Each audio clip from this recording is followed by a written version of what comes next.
I love spending time on the river, so it's good to come out here and make the river a better place.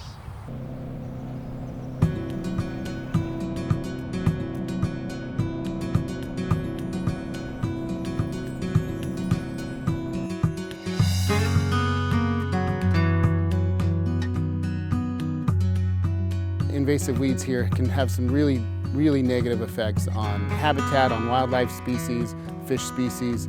They can change the hydrology of the river.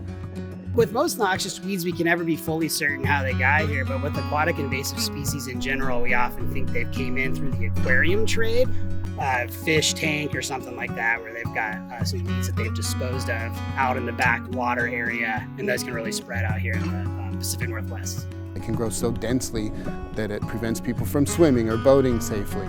We can have challenges for navigation with boats being able to get to where they need to go.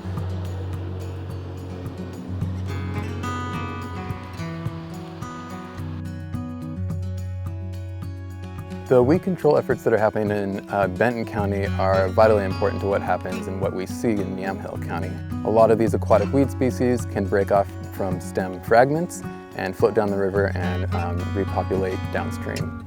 If it wasn't for the Willamette Riverkeeper, I don't think we would have this cohesive collaborative effort all across the Willamette River. Our organization's sole mission is to protect and restore the Willamette River. We have the unique opportunity to act as the bridge that connects multiple different entities. We partner with state agencies who also have a stake in this river.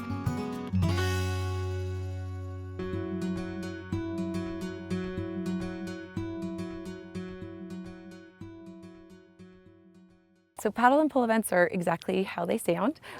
We get a large group of volunteers together and we paddle on the river and pull weeds. It's a really fun way just to get people out, learn about the impacts of these weeds, and have some fun. Our paddle and pull events that we put on, and mostly our partners really do a great job putting these on, have been a great success. We've seen consistent stabilization or decline in a lot of the aquatic weed populations that they go after in these events. One example here on the Willamette is a place called Wapato Cove. It was once completely infested with Ludwigia and other aquatic invasives. Now, after many paddle and pull events and other eradication efforts, you have this beautiful native cove and really crisp, clean, clear water.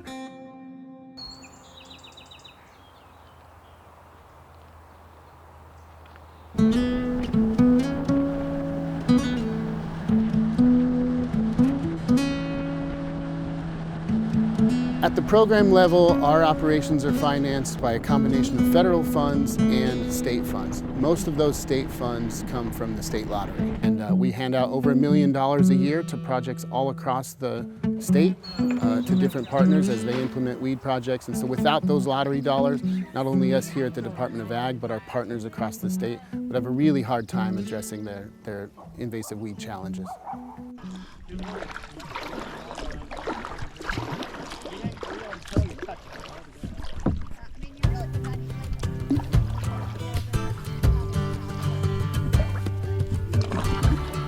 So one thing, we really depend on engagement from the public. And so when it comes to noxious weeds, aquatic or otherwise, when you see something, say something. Report it on the Oregon Invasive Species Hotline so we can take a look at it and see if we need to manage it.